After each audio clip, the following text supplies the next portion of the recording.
Bonjour, bienvenue sur le podcast de l'Église évangélique baptiste La Bonne Nouvelle de Dijon. Nous sommes situés aux 5 rues du lycée à Dijon.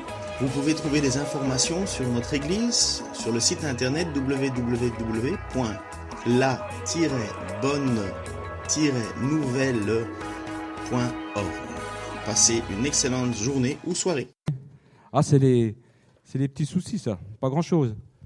Vous avez peut-être eu des soucis dans la semaine. Hein? Qui c'est qui n'en a pas? Mais on a un grand privilège. Ce matin, dans la présence de Dieu, Jésus est au milieu de nous. On le dit, on le chante, mais si vraiment dans notre cœur, on le sait. Alors nos soucis, moi je crois qu'ils deviennent de plus en plus petits. Même les plus grands soucis. Parce qu'il est Dieu. Et plus on connaît Dieu, et plus on a envie de l'aimer et de le suivre. Ce matin, je me suis réjoui parce que ce qu'a dit Nicolas et les chants, les prières, c'était déjà la prédication. La parole de Dieu. Est-ce que vous vous rappelez ce que je vous avais un peu apporté il y a quelque temps? Notre Père. Et on n'avait pas été jusqu'au bout puisqu'on avait regardé que les premiers versets. Et comme d'habitude, à chaque fois que je prêche, pas souvent, hein, mais quand je prêche, c'est toujours le même combat et la même question. Dans ma prière, Seigneur, Seigneur, mais qu'est-ce que tu veux que je dise? Et je crois que tous les prédicateurs, c'est ça. Pas vrai? Qu'est-ce que tu veux que je dise? Que veux-tu que je médite et qu'on médite ensemble? Aide-moi, Seigneur. Et puis, c'est Ken, l'autre jour, qui me dit, mais il faudrait peut-être la suite. Alors, je me suis dit, il a peut-être raison. Et donc, on va regarder ensemble la suite du Notre Père. Alors, on va relire cette prière, elle est courte. Vous savez que c'est un disciple qui est venu voir Jésus et qui a dit, enseigne-nous à prier. Et Jésus, c'est dans Matthieu, chapitre 6, les versets 9 à 13, à 14. Notre Père, qui est aux cieux, que ton nom soit sanctifié, que ton règne vienne, que ta volonté soit faite sur la terre comme au ciel. Donne-nous aujourd'hui notre pain quotidien. Pardonne-nous nos offenses comme nous aussi nous pardonnons à ceux qui nous ont offensés. Ne nous induis pas en tentation, mais délivre-nous du malin, car c'est à toi qu'appartiennent dans tous les siècles le règne, la puissance et la gloire. Amen. Amen. Notre Père. Lorsque Jésus d'abord a dit à ses disciples de prier Notre Père, c'était quelque chose de nouveau pour Israël. Parce que le peuple d'Israël, qui connaît le Seigneur, n'a jamais appelé Dieu notre Père. Il y a quelques expressions du Père. Ésaïe parlera du Père, mais pas dans la relation que Jésus dit aux disciples. Notre Père, Jésus dit, c'est votre Père, c'est une relation intime. C'est avec Jésus que nous avons cette relation intime. Israël n'avait pas individuellement ce rapport, cette intimité avec Dieu. Jésus est venu pour tous les hommes, pour qu'on ait une intimité et qu'on puisse dire au Dieu créateur du ciel et de la terre, mon Père. C'était nouveau pour Israël. Alors Jésus, il avait, par cette prière, donné des priorités. Alors je veux juste vous rappeler les premiers versets qu'on avait vus. Jésus, il dit aux disciples d'abord la première des choses, mais mettez vos yeux vers le ciel. Montez vos yeux vers les cieux. Montez vos yeux vers les cieux, vers le trône de la grâce. Quand on prie, c'est déjà un regard en haut. Un regard en haut. Son amour, nous avons vu, nous a poussé à considérer l'Église et à aimer l'Église pour nous unir. C'est ce que Jésus a dit. Enfin, si nous aimons la sainteté de Dieu, c'est que nous qui sommes des pécheurs, nous savons le poids du péché. Nous savons que nous sommes rachetés. Et si nous aimons la sainteté de Dieu, nous voulons voir un jour une terre sans péché où Dieu va régner. C'est ce que nous a dit Jésus, que l'on prie pour que son règne vienne. Jésus, nous allons voir dans les versets que nous allons méditer, qui sont de 11 à 14, « Donne-nous aujourd'hui notre pain quotidien ».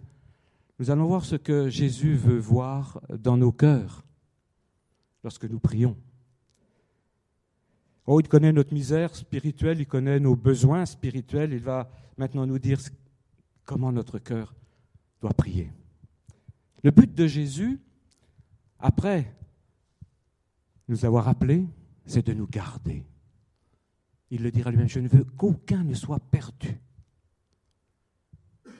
Parce que le but de Jésus, c'est, dans son amour, de nous aimer et d'être avec lui pour l'éternité. C'est le but de Jésus, le Fils de Dieu. Il nous a sauvés parce qu'il nous aime pour l'éternité. Nous, on est heureux d'être avec Jésus. Mais Jésus, il est heureux d'être avec nous. Il a donné sa vie pour ça.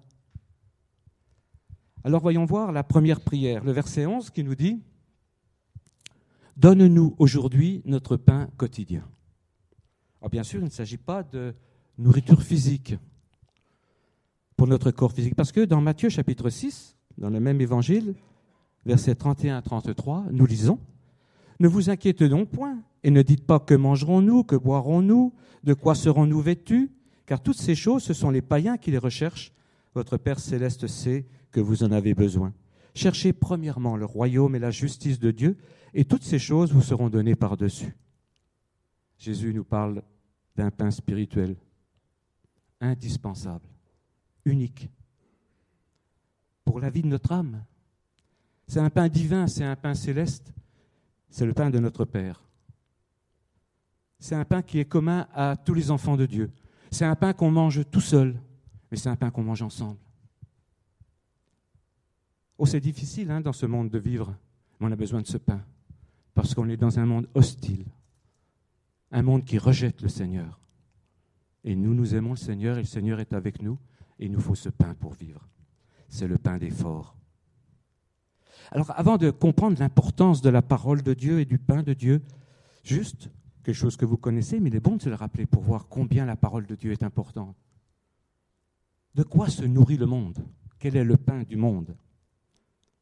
Le monde, son pain, c'est tout ce qu'il produit lui-même. Le monde produit son pain pour lui. On va résumer. Quelqu'un qui se lève le matin, qui n'a pas le Seigneur, qu'est-ce qu'il fait? Il va écouter des nouvelles, peut-être la radio, la télévision, Internet. Est-ce que ça va lui apporter de la paix? Est-ce que ça va lui apporter de l'espérance?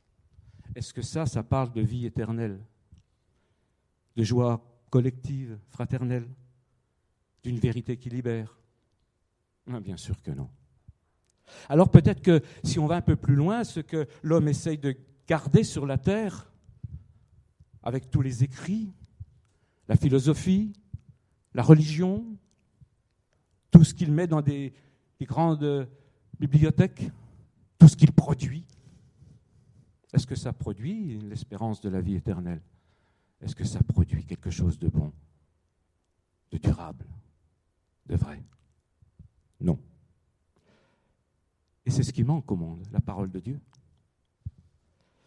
Nous voyons dans tous les pays du monde se manifester de plus en plus des bouleversements, des choses qu'on n'attend pas, dans tous les domaines, vous le voyez, parce que tout le monde cherche la paix. Et on essaye tous les moyens, sans Dieu. De quoi parle le monde? Il parle de lui. Il parle de lui. Pourquoi? Parce qu'il a le regard au niveau de la terre. Il regarde à la terre. Il aime la terre. Il ne lève pas les yeux, vers le trône de la grâce. Et c'est seulement vers les cieux, là où est Jésus, notre médiateur, lui qui est la source de la vie. Le monde ne fait pas cela. Mais Jean, vous voyez, l'évangéliste Jean, il a dit des choses et avec quelques mots, il résume tout ce que je viens de vous dire. Dans 1 Jean, chapitre 5, verset 19, nous savons que nous sommes de Dieu et que le monde entier est sous la puissance du malin.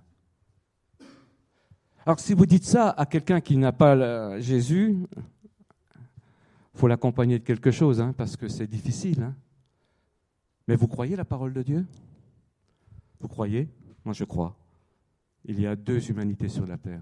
Ceux qui sont à Jésus, alléluia, et vous en faites partie. Merci Seigneur. Et il y a tous les autres, les ignorants, ceux qui sont perdus et qui attendent la délivrance. Ils vous attendent pour parler de lui. Alors les enfants de Dieu ne mangent pas la même nourriture spirituelle que les enfants du monde. Nous sommes sortis du monde avec la grâce du Seigneur. Bien sûr, il est bon d'avoir des moments de détente, pas contre. Non. mais je crois que le monde, il attend qu'on témoigne de la grâce de Dieu. Il est important pour nous, enfants de Dieu, de connaître notre pain spirituel, de le manger. C'est la volonté du Père de nous le donner et on ne peut pas vivre sans ce pain. Verset 11, donne-nous. Donne-nous. Si notre Père, par amour pour ses enfants, est prêt à nous donner le meilleur des pains, Jésus nous dit qu'il faut le demander. C'est important si Jésus nous dit « demande le pain ». Notre Père aime qu'on lui demande parce qu'il aime donner. Mais nous avons besoin aujourd'hui et pour demain de ce pain. Et c'est pour ça qu'il nous faut le demander chaque jour. Chaque jour. Il aime qu'on le prie, car la prière, c'est un moment d'intimité avec lui, c'est un moment de relation cœur à cœur avec le Seigneur. Vous savez, ceux qui ont des enfants,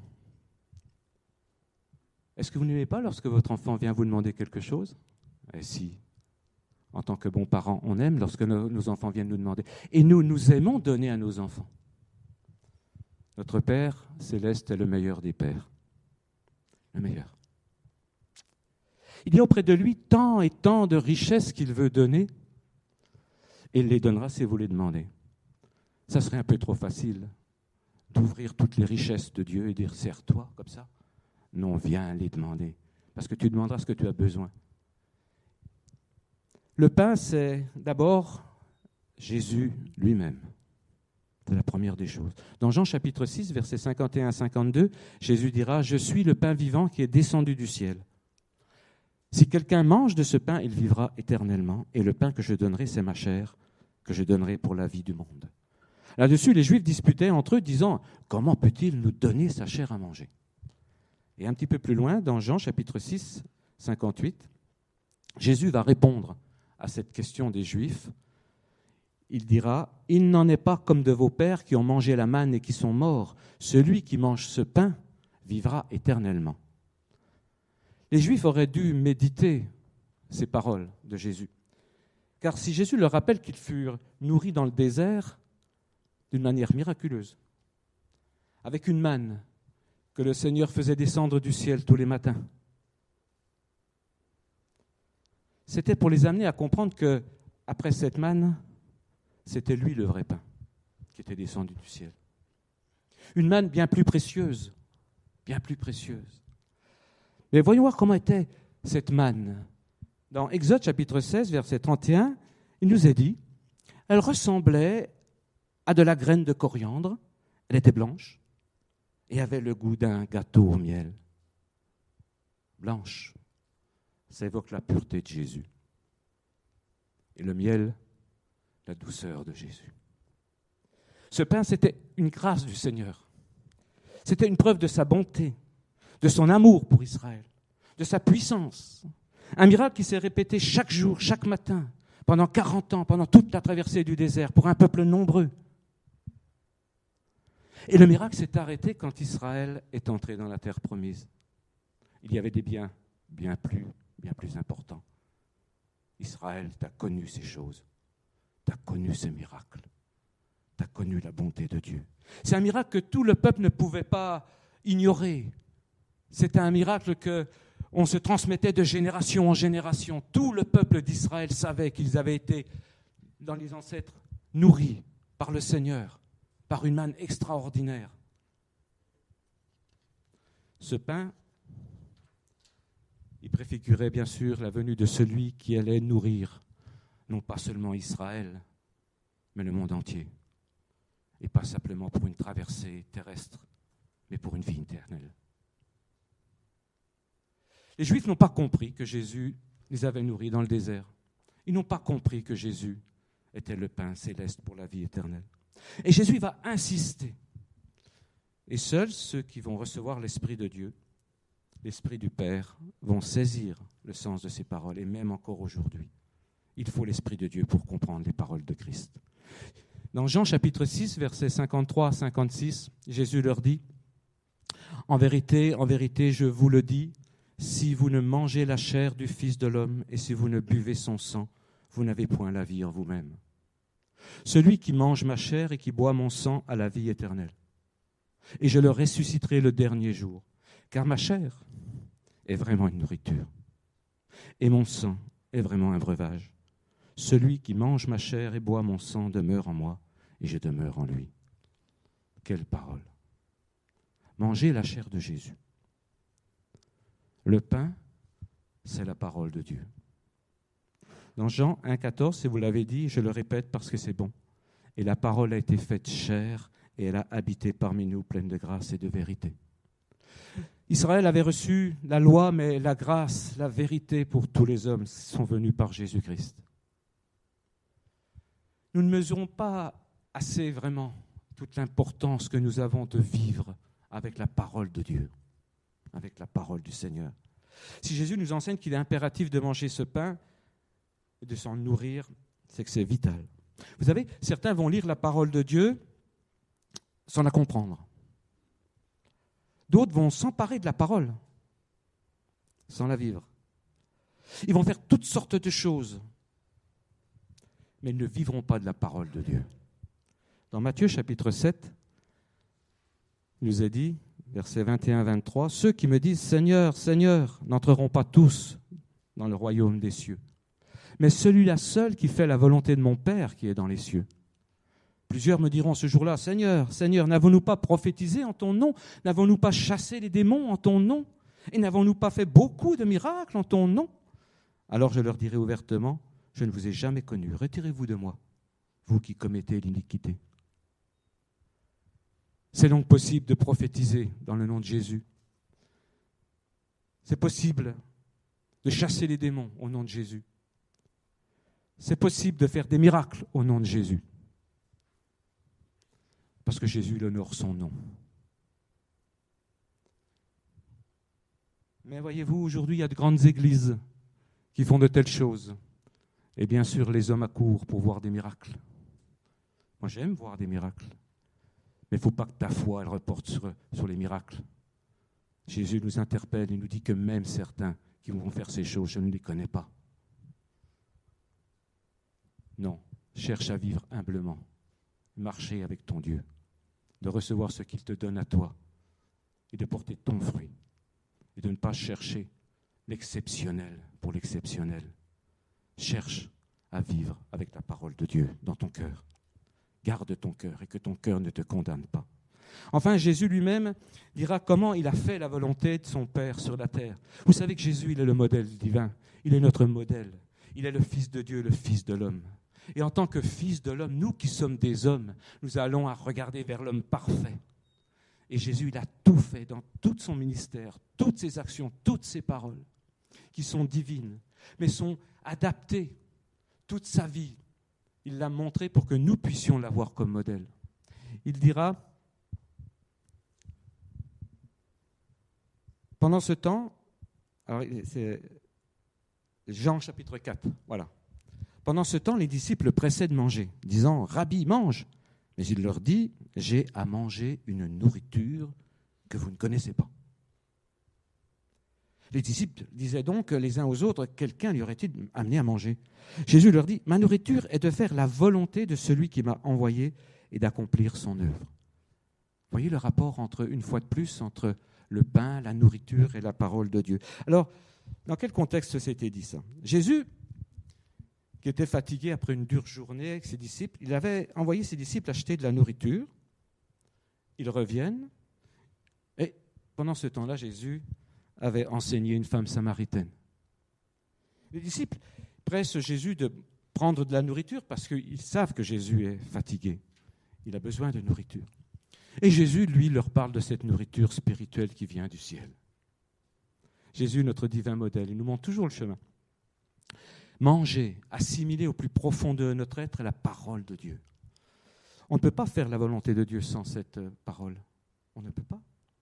La force, elle est en lui. La vie est dans sa parole, elle n'est pas en nous. Nous sommes morts. Morts sans lui. Morts. Que serait notre vie sans la parole de Dieu? Sans la grâce et sans la vérité. Alors, pour comprendre, la parole de Dieu nous aide. On va lire un passage dans l'Écriture, dans l'Ancien Testament, une prophétie qui a été annoncée par Amos, qui a vécu au temps des rois Osias et Jéroboam, un temps toujours de turbulence où Israël laissait son Dieu, il avait du mal à marcher, puis ils ont été exportés parce que, bien sûr, ils sont partis parce qu'ils ne vivaient plus de la parole de Dieu. Alors Amos, chapitre 8, versets 11 à 12, dira « Voici les jours viennent, dit le Seigneur l'Éternel, où j'enverrai la famine dans le pays, non pas la disette du pain et la soif de l'eau, mais la faim et la soif d'entendre les paroles de l'Éternel. Ils seront alors errants d'une mer à l'autre, du septentrion à l'orient. Ils iront çà et là pour chercher la parole de l'Éternel et ils ne la trouveront pas. » Alors mes amis, frères et sœurs, mais quelle grâce nous avons! Nous avons la parole de Dieu. Nous ne sommes pas errants, nous sommes nourris. Nous sommes enrichis. On peut vivre. Ah, ce pain si précieux, il est donné à tous.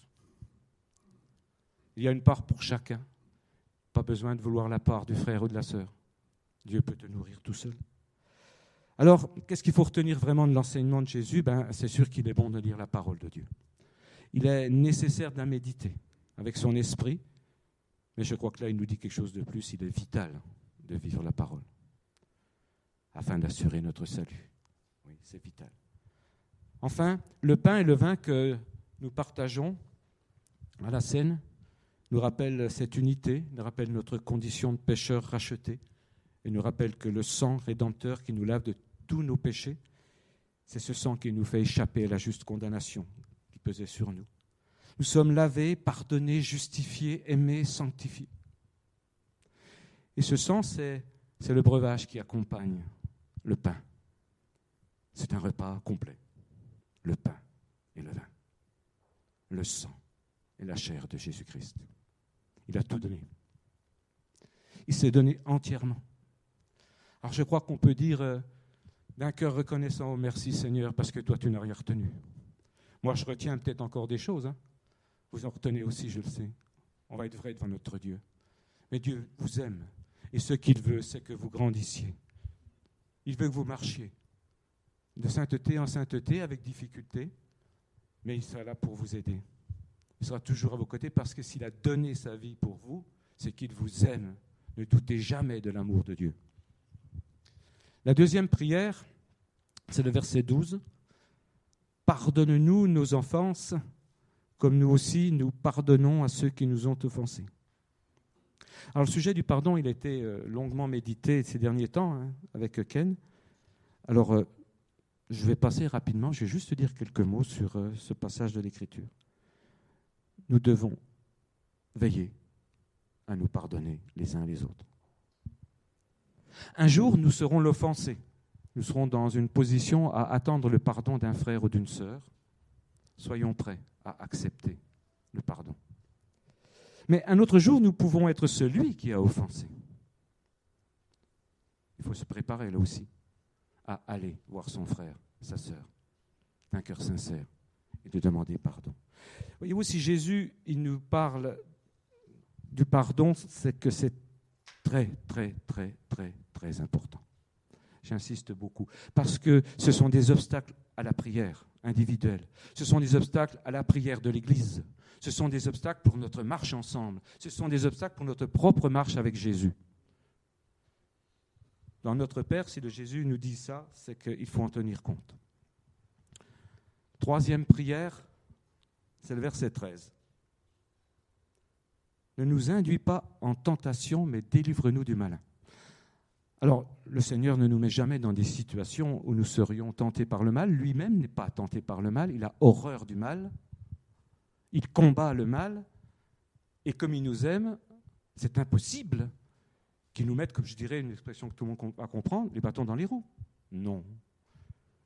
Non, c'est plutôt une demande de protection parce qu'on en a besoin. Voilà pourquoi Jésus nous dit ça. On a besoin.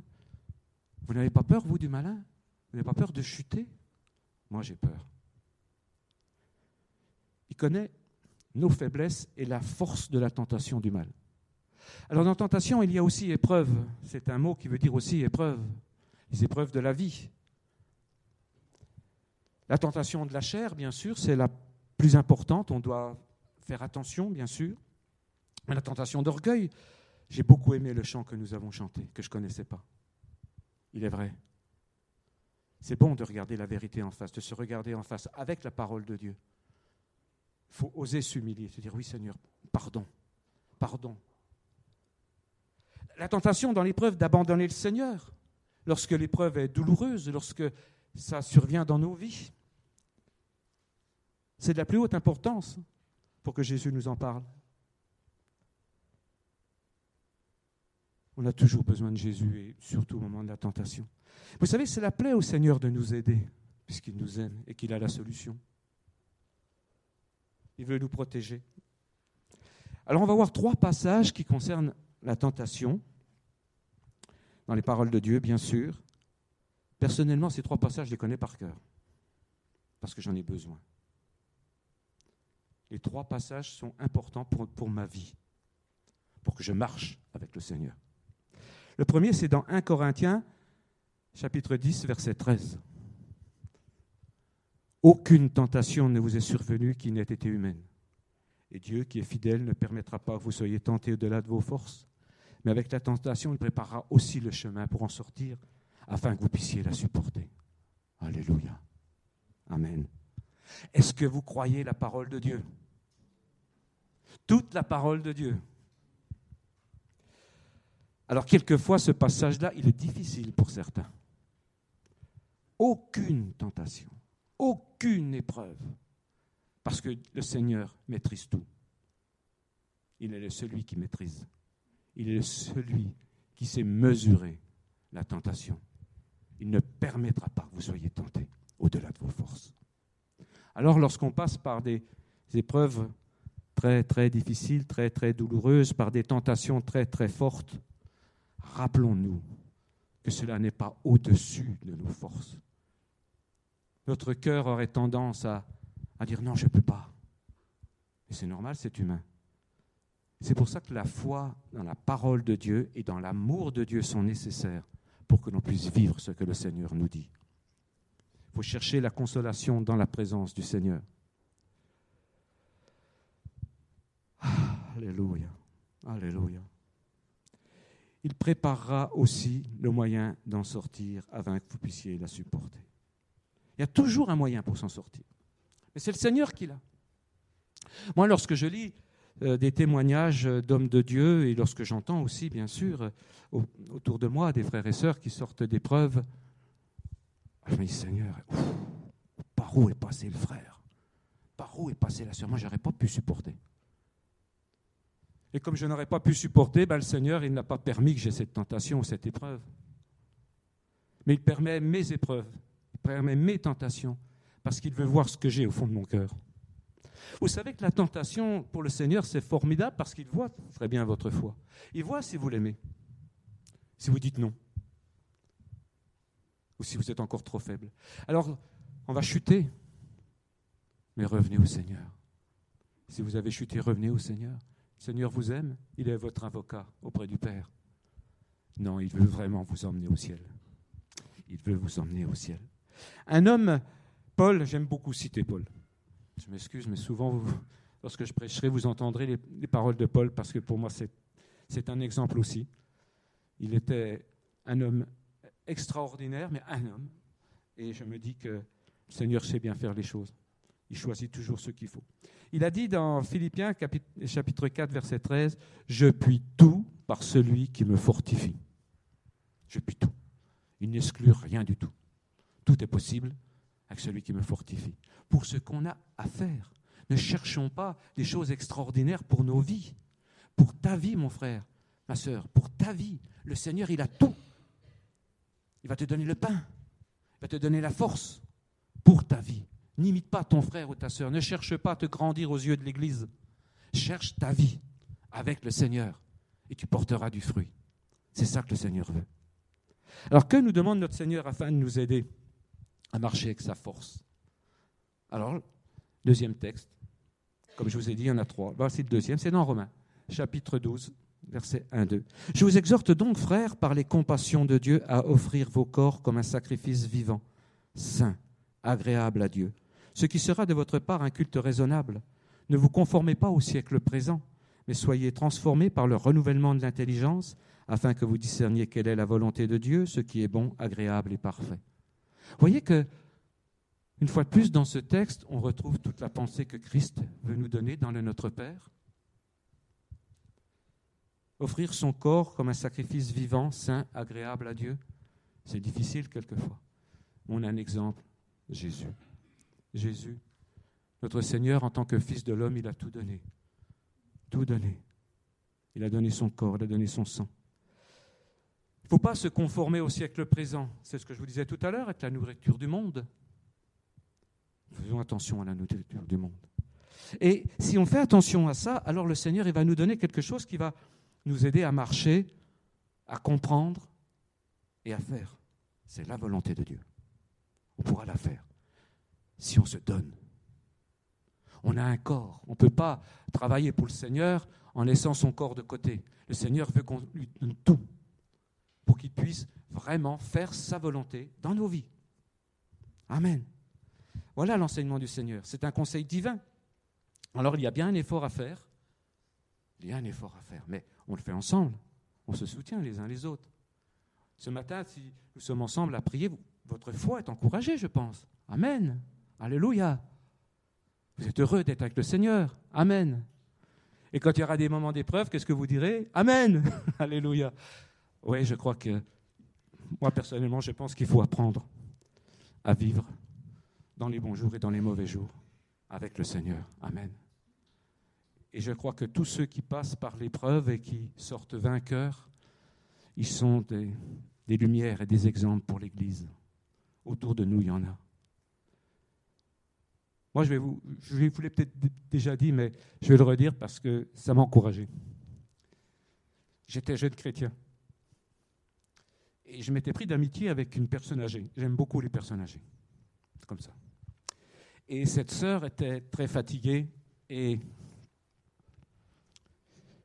sur la fin de sa vie, elle ne pouvait pratiquement plus bouger. Et elle avait les poumons extrêmement serrés, elle ne pouvait pratiquement pas respirer. Pour moi, c'était terrible à voir. Et quand j'allais la voir, elle me disait, ne t'occupe pas de ma maladie. On parle de Jésus. Et on parlait de Jésus. Alors quand je ressortais, je me disais, mais c'est pas possible. C'est pas possible.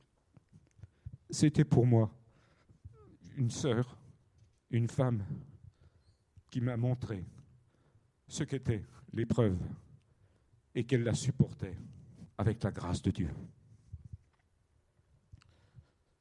Je n'avais pas prévu de vous dire ça. Je m'excuse. La troisième citation, vous allez voir, elle est vraiment super belle. Parce qu'on en a besoin aussi. Les deux premières citations, vous avez vu, nous montrent quand même quelques efforts à faire. Mais dans la troisième, c'est dans Jacques, chapitre 1, verset 12. Heureux l'homme qui supporte patiemment la tentation, car après avoir été éprouvé, il recevra la couronne de vie que le Seigneur a promis à ceux qui l'aiment. Ouh! Oh, ce que c'est beau! C'est un cadeau royal. C'est une couronne de vie. Pourquoi? Pour avoir résisté à la tentation. Une couronne de vie pour avoir témoigné que nous aimons mieux le Seigneur que la tentation. C'est ça que ça dit. Une couronne de vie pour avoir cherché le secours de Dieu, d'avoir dit « Seigneur, aide-moi » et d'avoir puisé notre force en lui. Ce qui nous paraissait impossible à franchir, on l'a franchi.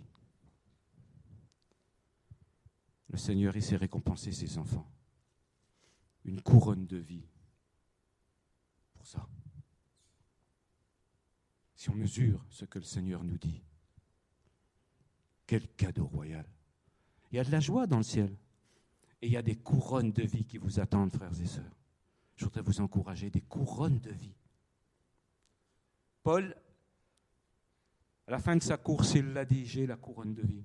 On ne le disait pas par orgueil, c'était par vérité, c'était par le Saint-Esprit. Et il a même dit, mais à tous ceux aussi qui marcheront comme j'ai marché, par la foi et par la grâce de Dieu, auront une couronne de vie. Alléluia, quel cadeau royal. Enfin, verset 13, il nous est dit, mais délivre-nous du malin. Si notre cœur est donné entièrement, je crois, à Jésus, alors je crois que le malin, il va fuir loin de nous. Mais le malin, il va résister encore un moment. On sait qu'il va finir en enfer, et avec tous ceux qui ne croiront pas en Jésus. Sa fin sera terrible. Mais pour l'instant, il rugit encore, et je crois qu'il rugit de plus en plus parce qu'il sait que son temps est court. Nous le voyons autour de nous. Et nous, il faut résister, il faut être dans ce monde et il faut témoigner. Alors, ce n'est pas facile. Alors, notre Père nous dit une chose dans Éphésiens chapitre 6, verset 11. « Revêtez-vous de toutes les armes de Dieu afin de pouvoir tenir ferme contre les ruses du diable. » Toutes les armes, parce qu'il en faut des différentes selon les situations. Quelquefois, il faut le bouclier. Quelquefois, il faut attaquer justement avec l'épée. Mais quelquefois, il faut prendre le casque du salut, se protéger des pensées des autres et savoir que ce casque, il est sur notre tête. Et on va parler du salut, on ne va pas parler d'autre chose, on va parler du salut, c'est important. Il faut bien sûr la foi, croire que ce que nous lisons, c'est une parole, un pain qu'on a besoin pour vivre et pour marcher avec lui. Sinon, on ne résistera pas. Le malin est très fort, il ne faut surtout pas croire qu'il n'est pas fort. Mais ses armes sont puissantes, plus puissantes que lui. Amen. Et vous pourrez les utiliser avec l'Esprit de Dieu. N'utilisez jamais les armes de Dieu sans l'Esprit de Dieu. Ce n'est pas une arme humaine. C'est une arme qu'on doit avoir dans notre cœur avec son esprit. Et enfin, je termine par le verset 13. « Car c'est à toi qu'appartiennent dans tous les siècles le règne, la puissance et la gloire. Amen. » Alors, je crois qu'il est juste et bon de toujours terminer nos prières par un accent de reconnaissance. Parce que c'est à lui vraiment que tout revient. Le règne, la puissance, la gloire, celle qui est visible, celle qui est invisible. Et on sait que notre Seigneur, il est le Dieu d'éternité en éternité. Il faut être rempli du Saint-Esprit pour faire la volonté du Père. Alors moi, je prie vraiment pour vous, comme je sais que vous priez pour moi, pour que ce soit par son Esprit que nous marchions. Vous savez, celui qui nous aime, qui est avec nous, il est notre divin modèle, comme je l'ai dit, il a été tenté en toutes choses, sans jamais pécher. Il a fait la volonté du Père en se nourrissant de ce que le Père lui donnait des cieux. Et le Père lui avait demandé d'aller jusqu'à la croix. Et Jésus était jusqu'à la croix pour nous sauver. Parce que Jésus, il a combattu selon les règles de Dieu, selon les règles de son Père. La victoire, elle se remporte avec les armes du Père, les armes de Jésus. Elle se remporte avec un chemin qu'il a tracé. Hors du chemin de Jésus, il n'y a pas de vie, il n'y a pas de victoire. Alors, cherchons à connaître davantage Jésus, sa parole, et à vivre selon ce qu'il dit et ce qu'il veut pour nous. Amen. Amen. Seigneur, que ton nom soit béni, que ta parole, Seigneur, qui est claire, facile et difficile à vivre. Mais Seigneur, nous te remercions de ton encouragement et surtout de cet amour que tu as témoigné à notre égard, qui fait, Seigneur, que dans des moments de chute et de faiblesse, nous allons oser te demander pardon. Parce que tu sais qu'au fond de notre cœur, nous t'aimons. Nous t'aimons. Et nous voulons vraiment, Seigneur, un jour te voir revenir du ciel et aller à ta rencontre, voir celui qui a versé son sang, qui a donné sa vie pour nous. Alors de tout notre cœur, nous te disons merci et je te demande, Seigneur, de bénir cette Église. Oh Seigneur, bénis cette Église, bénis mes frères, bénis mes sœurs. Fais qu'elle rayonne sur cette ville de Dijon, c'est vraiment mon désir. Fais que cette parole que nous prêchons dimanche après dimanche puisse apporter quelque chose, Seigneur, à ceux qui entrent dans ta maison, ceux qui te connaissent comme ceux qui ne te connaissent pas. Ceux qui ne te connaissent pas, qu'ils puissent se dire « Mais j'ai envie de connaître celui dont il est parlé. Seigneur, donne la soif de ta parole, la soif de la lire et surtout de la vivre. Oh Seigneur, je suis si faible, je te demande pardon, Seigneur, pour toutes mes fautes. Seigneur, aide-moi encore, Seigneur, aide-moi à marcher avec toi. Je t'en prie dans le nom de Jésus. Amen. Amen. Voilà, que le Seigneur vous bénisse.